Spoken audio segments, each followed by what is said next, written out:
Bom dia, irmãos. Bom dia. Vamos dar continuidade à nossa aula do Pentecostal Reformado. Hoje a gente vai falar de nem tudo é calvinismo.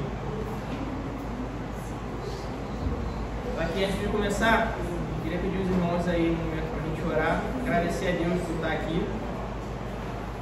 Mas a semana que se inicia, meu Deus, muito obrigado, Pai, por estar aqui em Sua presença, por trazer a gente segurança, Pai. Guarda a nossa vida, guarda o nosso lar. Os irmãos que estão por vir, Pai, para cultuar contigo, a nossa aula, Pai. Muito obrigado, Pai, por esse tempo, por essa palavra, que a gente venha aprender, Pai, com o coração aberto, que essa palavra entre no nosso coração, que venha sair em forma de testemunho lá fora para os nossos amigos, nossos familiares, e que a gente venha cada vez mais cativar as almas, Pai, para seguir o Senhor. Muito obrigado por esse dia, por esse momento. Te agradecemos em nome de Jesus. Amém.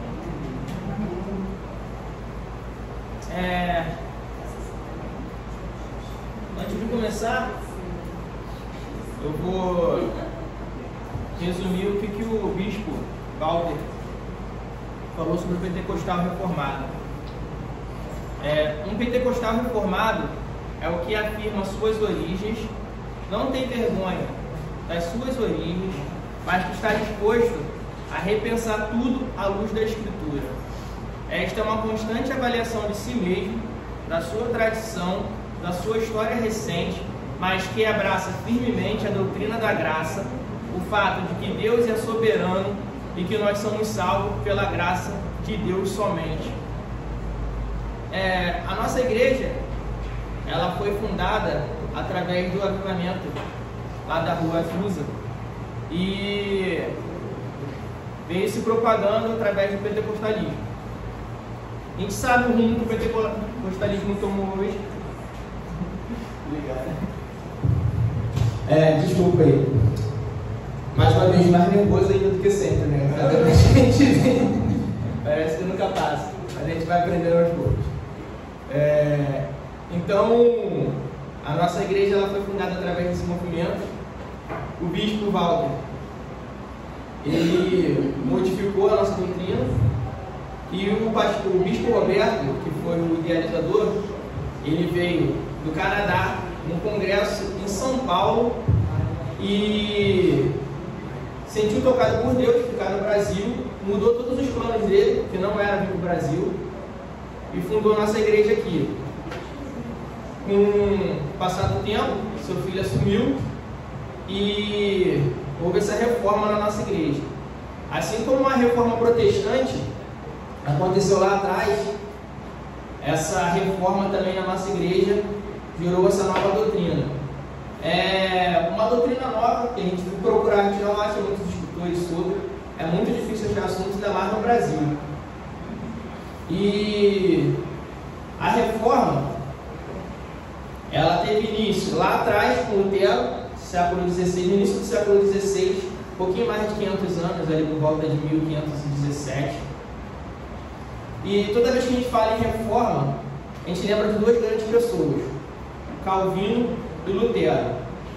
E Calvino se destacou muito mais do que Lutero. Então, quando a gente fala reforma, geralmente a gente remete a Calvino. Então, a gente precisa entender que nesse movimento, nem tudo é calvinismo.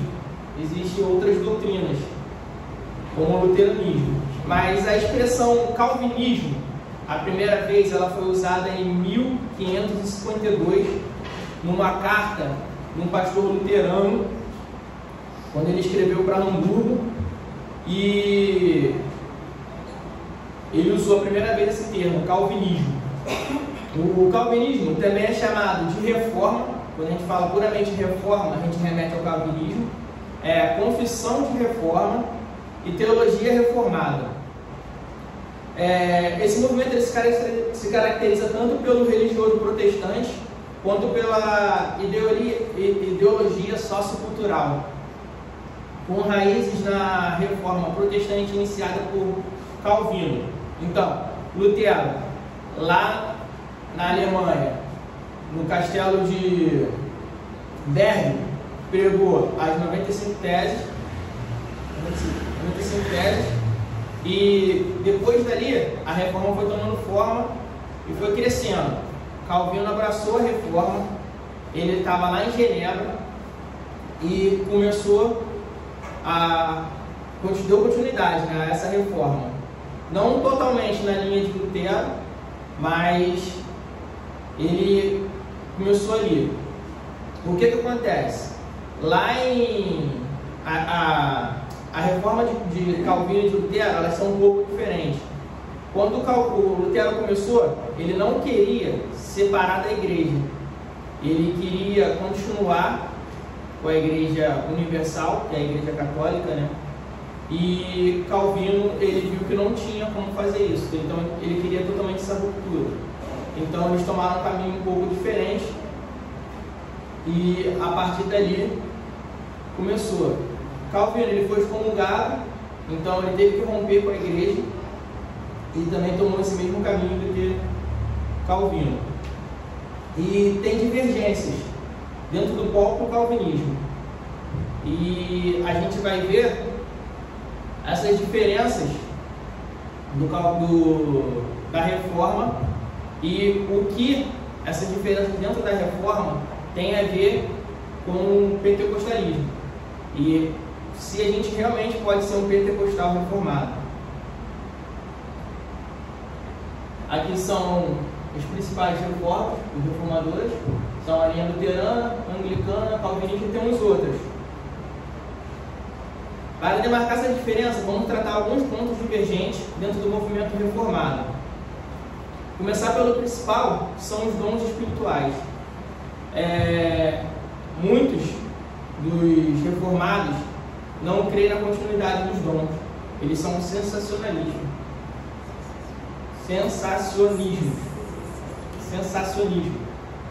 Os dons cessaram no fim do Novo Testamento, no início do Novo Testamento com os apóstolos.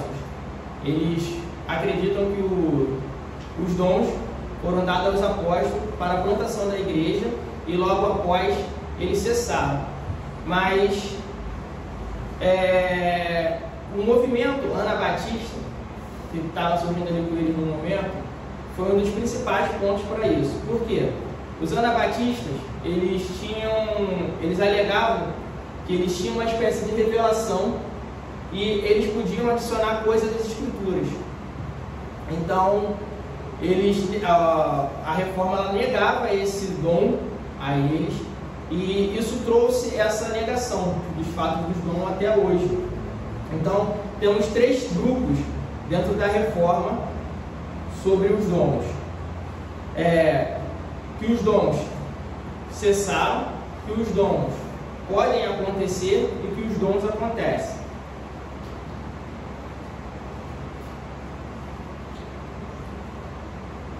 Os que creem que os dons cessaram após a geração do apóstolo, que foram sinais exclusivos do ministério apostólico, é fundamental para a colaboração da pregação dos apóstolos da igreja primitiva, e esses dons supostamente não ocorrem mais.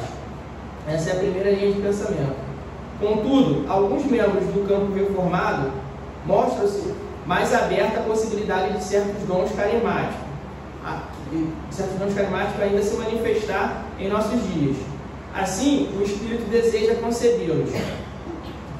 Todavia, não demonstra necessariamente uma expectativa de que os dons ainda operam, mas se limitam a reconhecer a soberania de Deus e a sua liberdade em fazer o que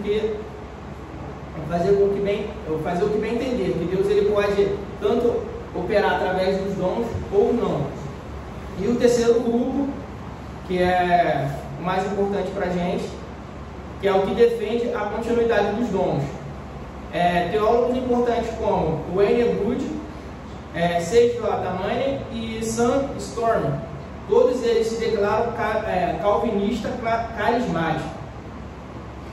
Ele encoraja a busca dos dons espirituais e entre eles até a fala de língua, que é o que mais causa estranheza para o reformado. Claramente, o pentecostal reformado também afirma a continuidade do dom. com uma diferença do pentecostal clássico. A gente não crê que a gente só fala uma outra língua depois que a gente é batizado pelo Espírito Santo. O pentecostal reformado, ele já é batizado em nome do Pai, do Filho e do Espírito Santo no primeiro batismo. Não vai ser necessário um segundo batismo para a gente falar em dons. Então, essa é a diferença da gente para o pentecostal clássico, e a gente adota essa terceira linha da reforma. Então, cremos no dom, os dons não cessaram lá atrás, porém, não é o segundo batismo do Espírito Santo que vai dar esse dom para a gente.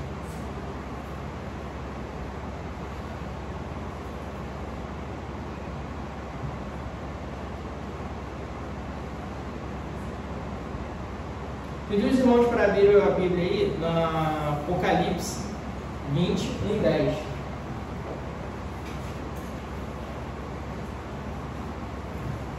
O próximo tópico nosso é escatologia. Não tem como a gente falar de escatologia sem falar de Apocalipse.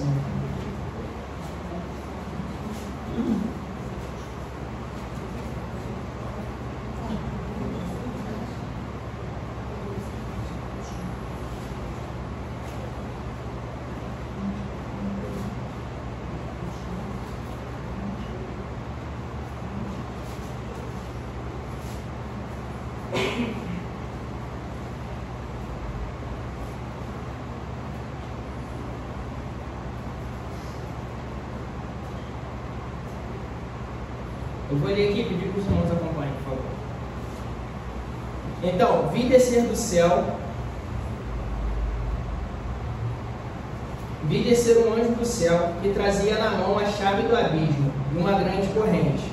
Ele prendeu o dragão, a antiga serpente, que é o diabo, Satanás, o acorrentou por 1000 anos, lançou no abismo, fechou e pôs um selo sobre ele, para assim impedi-lo de enganar as nações, até que se completasse os 1000 anos. Depois disso, é necessário que ele seja solto por um pouco de tempo. Vi tronos nos quais se sentaram aqueles a quem havia sido dada autoridade para julgar. Vi as almas dos que foram decapitados por causa do testemunho de Jesus e da palavra de Deus. Eles não tinham adorado a besta, nem a sua imagem, tampouco tinham recebido a sua marca na testa ou nas mãos. Eles ressuscitaram e reinaram com Cristo durante 1000 anos. O restante dos mortos não voltou a viver até que se completasse os 1000 anos. Esta é a primeira ressurreição. Bem-aventurado o santo, os que praticam da primeira ressurreição. A segunda morte não tem poder sobre eles. Serão sacerdotes de Deus e de Cristo e reinarão com ele durante 1000 anos.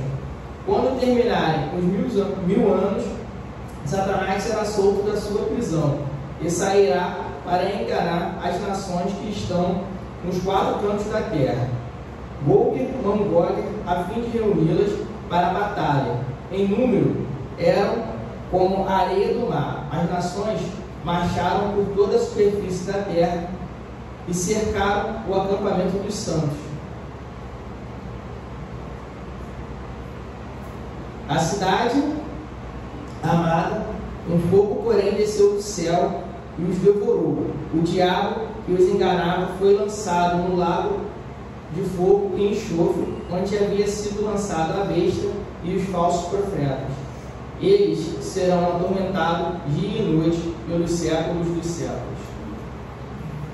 Quando o João escreveu aí, eu imaginei uma imagem totalmente diferente disso aí. Eu joguei na inteligência artificial, ela me gerou essa imagem.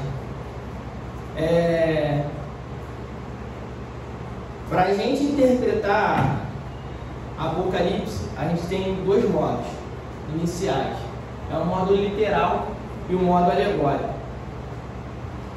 Desses 2 modos surgiram algumas escolas de pensamento: idealismo, preterismo, historicismo, futurismo. Aí interpretações sobre o milênio: a milenista, o pré-milenismo e o pós-milenismo. Eu não vou entrar em todos os temas muito a fundo, até porque o nosso tempo é muito curto para a gente ir além. Então eu vou tocar na parte que mais importa para a gente, que é a interpretação sobre o milênio. Os amilenistas, eles acreditam que o milênio já começou. Esse milênio ele não é 1000 anos específico. Então ele vai se cessar quando Jesus voltar. O pré-milenismo, a gente está antes dele. E o pós-milenismo, a gente está após esse milênio. Mas o que importa para a gente mesmo aí é o dispensacionalista. Eu vou voltar nele daqui a pouco. Em suma, não existe uma única alternativa de interpretação escatológica para um cristão reformado,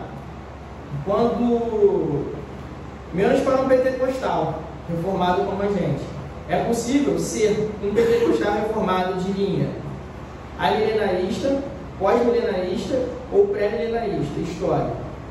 Contudo, como já vimos à luz da convicção em comum dessas escolas quanto à continuidade dos propósitos redentivos de Deus para Israel e a Igreja, creio que seja incompatível para um pentecostal reformado identificar-se com a escola dispensacionalista. O dispensacionalismo ele faz a diferença entre Igreja e Israel. A promessa de Deus ela não parou lá atrás, quando ele falou para Israel. Então eles separam ali a Igreja e Israel. Como Israel não aceitou a Cristo, para eles acabou a promessa de Deus ali. Porém, não cremos nisso, cremos na continuidade da Igreja através de Israel. As bênçãos lançadas para Israel lá, hoje, abrangem a Igreja. E dando continuidade, sobre o arrebatamento, que é o pré-tribulacionismo, que a gente vai antes da tribulação, o mid-tribulacionismo, a pré-ira e o pós-tribulacionismo. A mais adotada pelo pessoal hoje é a pré, né? Que é depois daquele filme do Deixados para Trás, ficou bem famosa essa linha de pensamento. Mas o bispo ele não dá uma linha a qual a gente seguir. Aí ele só diz o que a gente não pode ser. O pentecostal reformado ele não pode ser dispensacionalista. Qualquer outra linha dessa, a gente ainda está dentro da nossa meta, do pentecostal reformado. Governo da Igreja. De modo geral, os reformados levam muito a sério a organização da igreja local. Contudo, não há unanimidade quanto à forma de governo de uma igreja reformada. Historicamente, há 3 formas de governo praticado pelos reformados: governo presbiteriano, sistema congregacional e governo episcopal. A Aliança da Igreja Cristã Nova Vida, da qual o nosso bispo primal é o bispo Walter, estruturou-se de maneira episcopal em 1976, antes mesmo de abraçar a doutrina da graça.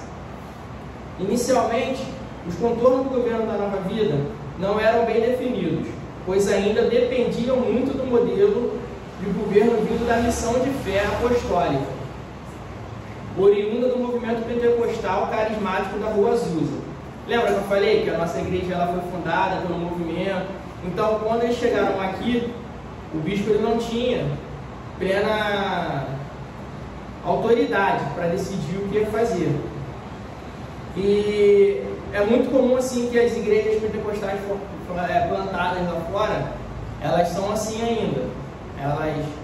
A gente manda o missionário, ele vai para lá, mas ele não tem plena liberdade, ele continua preso à igreja que ele foi, e essa é a nossa forma de governo. Esse modelo de governo, ele afirma a soberania da igreja local debaixo do seu fundador, que é liderado, e geralmente é um líder vitalício. E logo após o episcopado, uma adaptação difícil e confusa, no caso da Nova Vida, só achando solução em 1990. O bispo Roberto Macalister, o fundador, ele faleceu, o Walter assume o lugar dele como seu sucessor. Ele é reconhecido pelos outros membros da igreja, pelo colegiado de bispo, e ele redefine os contornos da denominação como uma aliança voluntária. Todo ano, nosso pastor ele faz essa renovação de voto na Nova Vida. Ele vai lá com os bispos e faz essa renovação. Ele já, inclusive, quando ele faz isso, ele fala pra gente que a nossa aliança foi renovada. Sempre tem uma data que eu não gravei.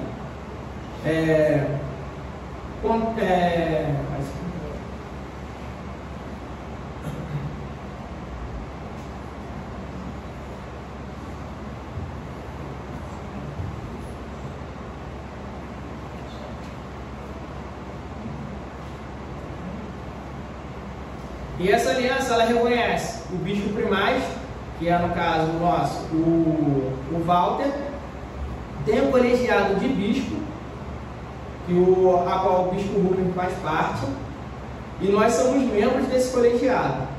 Nesse modelo, cada pastor é responsável pela sua igreja local, mas reconhece o pastoreio do primaz. Ao fazê-lo, compromete se a afirmar uma aliança de cunho teológico, ético e financeiro, que é renovada anualmente. É um episcopado incomum, mas que ainda se pauta pelos princípios da autoridade, como algo que vem de cima para baixo. Tudo isso é necessário para dizer que o conceito de pentecostal reformado não encontra uma expressão única na forma de governo de igreja. É perfeitamente plausível que dentro dessa tradição de doutrina haja igrejas sendo governadas de forma diferente, segundo o modelo anterior. Aí agora a gente vai ver quais são os tipos de modelos especificamente. Governo presbiteriano, sistema baseado na liderança por um grupo de membros que representa toda a igreja, presbitério. Esse modelo de governo provém diretamente dos ensinamentos e dos exemplos de Calvino, tendo sido desenvolvido e aplicado em Genebra. O sistema congregacional prática a condução democrática da congregação mediante a Assembleia dos membros da Igreja. Todos os membros efetivos têm direito, por meio de eleição geral e direta, de escolher os seus pastores, diáconos e definir o rumo da congregação. E governo episcopal, sistema baseado na regência dos bispos. Tal sistema encontrou-se sua maior expressão na Igreja Anglicana, e foi esse sistema que o bispo adotou para a gente. Agora a gente passa para o próximo tema, que é teologia pública. Assim como não existe uma única linha escatológica dentro do campo calvinista reformado, tampouco existe uma única resposta dessa tradição quanto à extensão e aos limites do envolvimento da igreja com a vida pública e política. Contudo, há dentro dessa tradição alguns princípios comuns a respeito do engajamento civil da igreja que merecem nossas atenções: engajamento social, esfera política e área intelectual. Primeiramente, desde Calvino, os reformados têm ênfase à importância do mandato cultural, conforme expressado na ordem de Deus ao primeiro casal para serem férteis, multiplicar-se e dominarem a terra, em Gênesis 1:28. Entende-se por isso que Deus ordenou à raça humana que ela não apenas cuidasse da ordem criada, mas também a cultivasse em obediência a seu Criador. Deste mandato originou a ideia correlata de que Deus é soberano sobre todas as diferentes esferas da vida cotidiana: a família, a igreja, o trabalho, a sociedade e a política. Tomando por esse princípio, Calvino ele abrangiu todas essas áreas aí, inclusive Lutero também. Tem até aquela história do sapateiro, né, que ele chegou para Lutero e perguntou: como é que eu faço para servir a Deus sendo um sapateiro? Ele falou: vá lá, faça o melhor trabalho, o melhor sapato e venda por um preço justo. Então, Calvino também tem essa mesma linha de raciocínio. Então, tanto na área política quanto na área civil, na área social, o Evangelho tomou muita forma na parte da reforma. O problema são aí os extremos, né? Lá atrás mesmo, a igreja se envolveu em política, mais uma vez, desde lá, antes da reforma na Igreja Católica. Na Alemanha, eles tomaram o poder através do governo normal e perderam o rumo. Isso acontece várias vezes. Então a gente tem que ter essa linha entre política e fé. Também no social. Quando a gente faz uma caridade, não deixar aquela caridade se tornar o papel principal da igreja. O papel principal da igreja é a pregação fiel do Evangelho. Não podemos esquecer disso nunca. Temos que estar sempre atento que, apesar da igreja estar no meio secular, fazer parte do meio secular, a gente interagir com o meio secular, a gente tem que ser divergente deles, não caminhar para o mesmo ponto. Eles têm que caminhar para a gente, não a gente caminhar para eles. Temos que mostrar a nossa diferença. A igreja, ela pode participar de política? Pode. Ela pode participar do meio social? Ela pode. Ela pode ajudar famílias? Pode. Só que não é a principal função da igreja. A principal função da igreja é a pregação fiel do Evangelho. No Brasil hoje, a gente passa por essa grande dificuldade, né? Eu, vira e mexe, tenho essa dificuldade de saber onde eu estou exagerando e onde eu não estou exagerando. Então a gente precisa se policiar. A gente não pode nunca ir para os extremos. Todo o extremo é errado. A gente tem que estar sempre na linha tênue. E é muito importante que a gente esteja se policiando quanto a isso. Às vezes a gente perde amizade, perde família, por um simples querer. O que a gente não escolhe pela razão, a gente não muda pela razão. É igual o time de futebol. A pessoa aprende desde pequeno a ser aquele time, e não adianta você levantar fatos, levantar questionamento do que o seu time é melhor, seu time tem o melhor artilheiro, porque ela não vai mudar por isso. Ela não escolheu pela razão.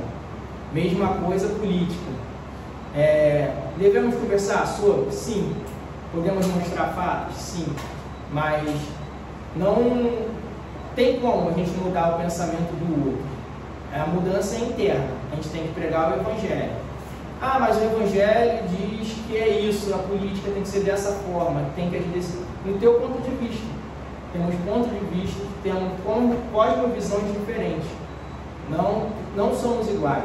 Não temos a mesma vivência, não fomos criados da mesma forma. Então, às vezes, assim como aqui na doutrina tem várias linhas, a nossa vida também é assim, tem várias linhas. Então, a forma de pensar de um não é obrigatoriamente errada ou correta de acordo com o seu ponto de vista. É a forma de pensar da pessoa.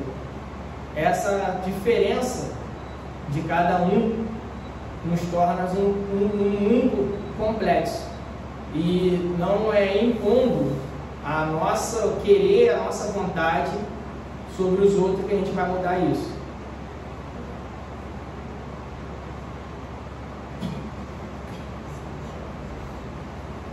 Essa visão positivista do engajamento cristão na vida civil e política é uma das características distintivas da tradição calvinista reformada. Tal ênfase é bastante diferente daquela de muitos evangélicos contemporâneos, inclusive de muitos pentecostais, que enxergam a vida pública e política como carnal, mundana e secular, dissociada da vida espiritual, voltada para o cultivo da devoção e santificação pessoal. Se a gente for olhar, a maioria das igrejas americanas, elas são reformadas. É por isso que lá é comum para eles você vê a pessoa cantar na igreja e cantar no mundo secular. Eles não conseguem, eles não fazem muito essa distinção.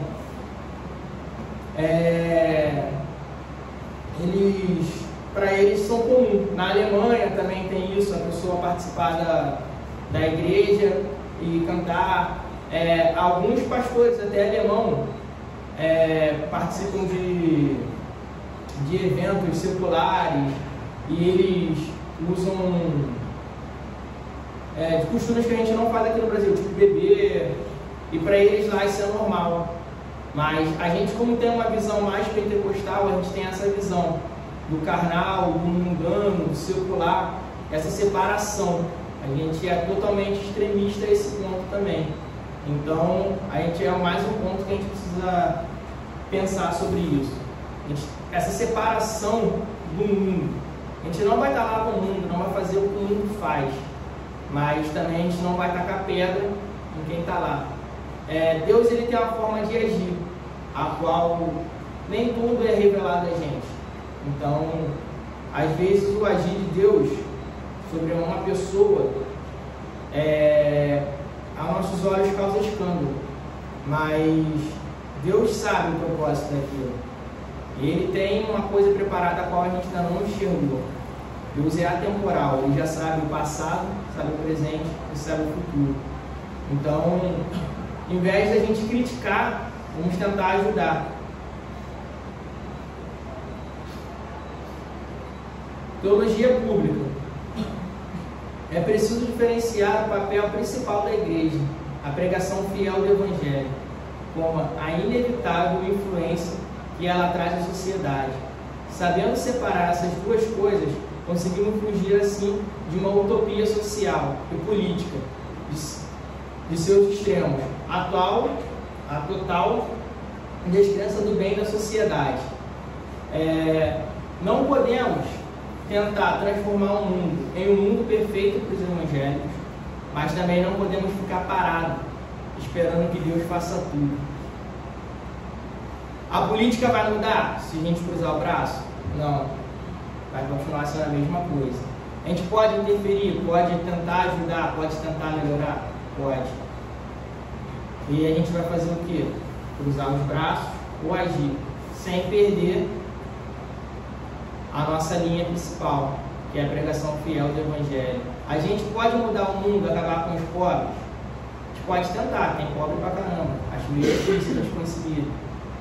Mas a gente vai esperar que Deus faça, ficar em casa de braço cruzado, ou a gente vai começar a agir? Ou a gente vai trabalhar só nisso, 24 horas? Então, essa é a diferença da igreja. A gente tem que fazer a diferença no meio social sem esquecer da nossa principal função. Gente, eu acelerei um pouquinho na aula e a gente acabou um pouquinho mais cedo. Alguma dúvida? É bom que a gente tem tempo para fazer pergunta. Pode botar ali. A sua irmã Solange também está aqui. Para completar a aula. Uma pergunta, mas assim, uma observação sobre essa questão, né, do secular, essa divisão, né, que muitas vezes na igreja há entre o secular e o sagrado. E a igreja,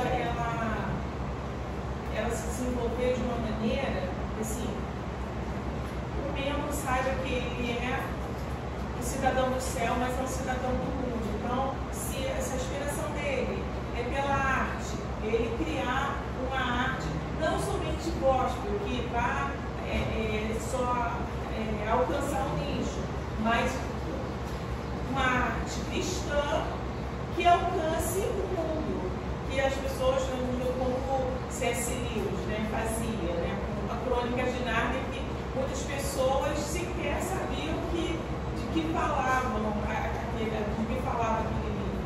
Então, um dia desse eu falei assim, fui descobrir agora, eu li a minha vida toda as Crônicas de Nárnia e descobri que é um livro cristão. Então,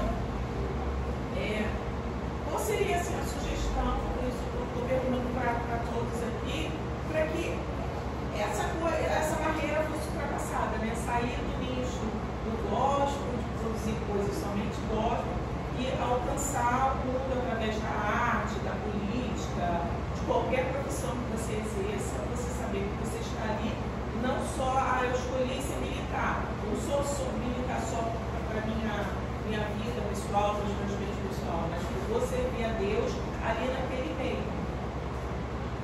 Então, assim, é muito confortável a gente estar dentro da nossa bolha, né?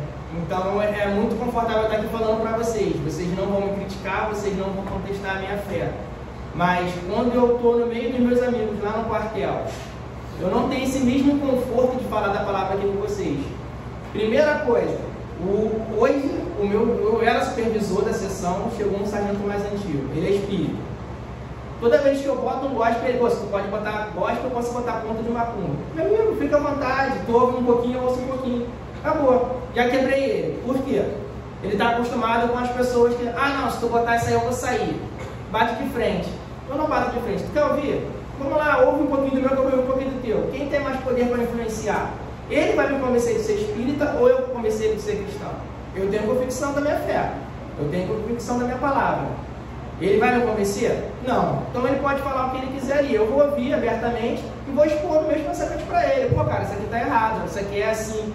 Esses dias a gente estava discutindo sobre... Ele falou que vai voltar. Aí ele falou, cara, se tu ficar arrumando problema comigo toda hora, a gente vai voltar junto. Eu falei, pô, tu acha que vai voltar? Eu já acho que não.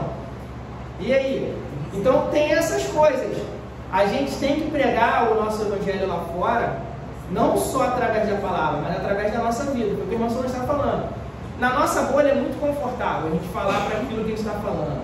Mas a gente levar a nossa arte lá fora, cada um tem uma arte dentro de si. Essa parte cultural, o teu trabalho é uma arte. As coisas que você faz, igual o Jerry, consertar ar-condicionado é uma arte. Se você chegar ali e der um ar-condicionado pela mão, eu quero um aqui. A pessoa vai conseguir desmontar e consertar aquilo ali? Não. Mas ele vai chegar lá e vai consertar. E você vai ver, ele consertou da melhor forma. Então o ar está funcionando, está geladinho, está confortável dentro da sua casa e você vai lembrar dele. E a palavra que ele deixou para você aí. Porque ele foi lá, foi justo, cobrou o preço justo e saiu. Esse é o testemunho. O que a gente faz lá fora. É isso que a gente tem que levar. O nosso meio circular vai estar sempre próximo a gente. Então esse testemunho nosso é o que eles vão guardar da gente. Essa é a diferença. Quando é coisas erradas, eles já olham assim e falam assim, não, hoje não dá, é o Wesley que está lá na frente. Entendeu? Então, em todas as coisas são assim. A gente, se você for ouvir música lá, tem pessoas que têm um dom. Eu estava vendo sobre Renato Russo agora há pouco tempo. Tem bastante música de Renato Russo que fala da Bíblia. Inclusive o filho dele falou que quando ele morreu, ele estava lendo a Bíblia. E se você for olhar, tem músicas dele que falam mais da palavra do que músicas da igreja. Fala mais de amor do que músicas da igreja, que adoram a si mesmo. E aí? Será que ele não alcançou pessoas com essa palavra? Independente da atitude dele, da posição dele sexual, da posição dele, ele deixou de ser um humano, ele deixou de ser uma alma salva. O propósito é de Deus, a gente não sabe. Entendeu? A gente sabe se ele se arrependeu de coração e foi salvo. Já pensou você chegar no céu e encontrar Renato Russo? Ou o choque que você vai ter? Caraca, você aqui. E você chegar lá e não ver muitos irmãos que deram para estar lá. Você chegar lá e falar assim, pô, fulano da igreja que estava lá comigo todo domingo. Cadê? Então a gente não sabe o propósito de Deus.